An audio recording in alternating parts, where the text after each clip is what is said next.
pas une religion de ce qui a été dit, ce qui a été fait. Sénégalais yi c'est des gens très avertis. xam nañ ce qui s'est réellement passé. xam nañ ki wax dëgg xam nañ ki nga xam ne day passer à côté. Et les Sénégalais je pense que ont tiré les conclusions qu'il fallait.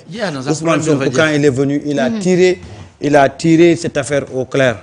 Maintenant si on revient à l'affaire du CNRA.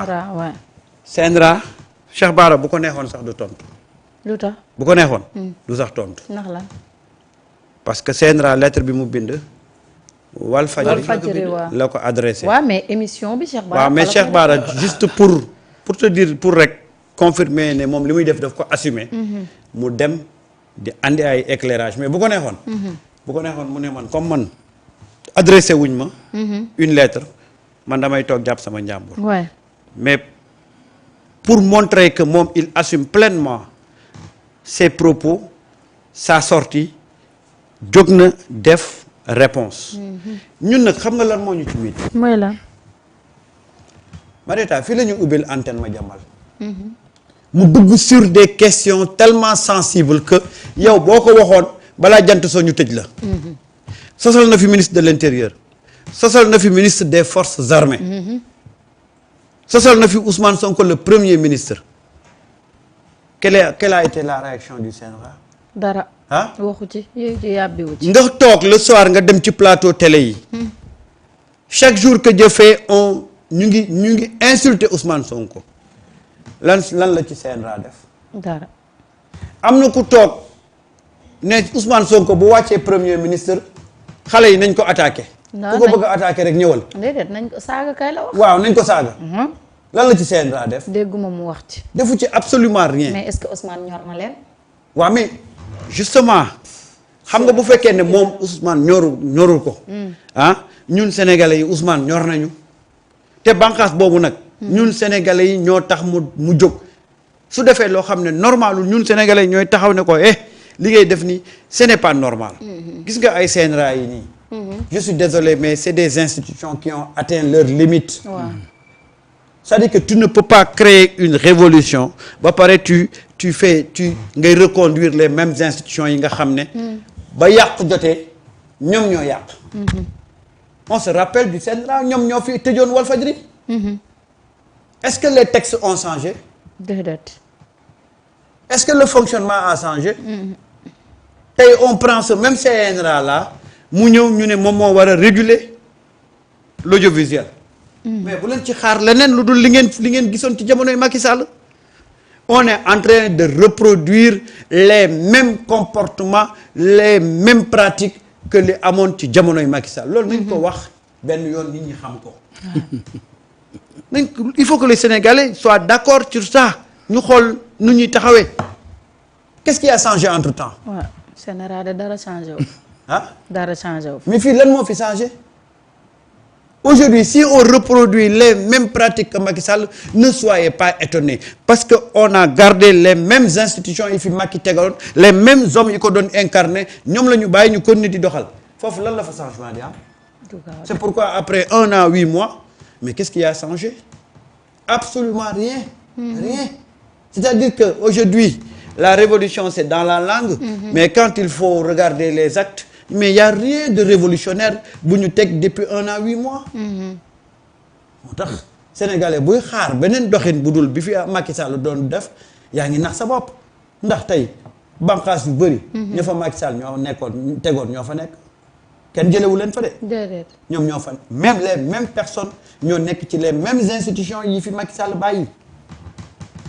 waaw boo amee lu mel noonu tu t'attends à quoi à ça rek est-ce que tu vas t'attendre à une rupture dans la démarche est-ce que tu vas attendre une rupture dans le fonctionnement mënul nekk mu ngi gis nga il faudrait que ñu bañ a nax suñu bopp xam ne ñun fii dañ fee defagul wala tegaguñ fi lu tax tey doxin wi war a mën a changer biñ fi ñëwee on a fait un coup de pub un coup de communication à outrance ne non médias yi dañu amee impôt dañ ko war a fay dañuy defaraat assainir le secteur des médias loo ci déggaat loo ci déggaat dara ana ñi ñu yoraloon impôt. xamuñu ba xam fay nañ wala fay ñu. waaw te booba te gis nga période boobu. sénégalais yëpp a jóg. ñëpp a d'accord. ne dañoo war a fay impôt. waaye sénégalais yëpp porté woon combat boobu tey dañoo rus. ndax teguñu dara ci seen loxo. dégguñu ci dara de. qu'est-ce qui a changé. rien. mieux. ces organes là nga xam ne ñoo amee impôt état bi. ëllëg ñu fay impôt mais dañ leen kon ni di leen jox ay marché de pub. waaw ñu ngi am pub ba tey de. waaw te yore ñu impôt. bor dana am rak. du am rakk de. ah léegi nag par rapport à ça est-ce que on peut s'attendre à un changement. du gaaw mënul nekk. moo tax tey bépp pratique bu fi am bu leen di fàttali Macky Sall. bum leen bett parce que nous avons gardé les mêmes hommes dans les mêmes institutions moo tax les institutions dañuy def les mêmes pratiques fii dara changé wu fi dara changé wu fi te nag pour nga gis changement il faudra changer les hommes il faudra donner une nouvelle orientation à ces institutions là CNRA la cahier de charge bañ ko joxoon moom la yor ba tey. moom lay doxee nam doon doxee ci jamonoy Macky Sall moom lay doxee ba tey. D'ailleurs, c'est pourquoi aujourd'hui bi mu génnee tey le communiqué là di mettre en demeure Walfadjri mais les Sénégalais se sont levés pour tirer sur cette institution là parce que nit ñi dañoo demoon sax ba yaakaar ne CNRA amatul. waaw parce que les dérives qu'on constate au niveau des médias mais pour ñun CNRA amatul. am na de. ah am na de. léegi nag heure bu muy nelaw ak heure bu muy yeewu rek.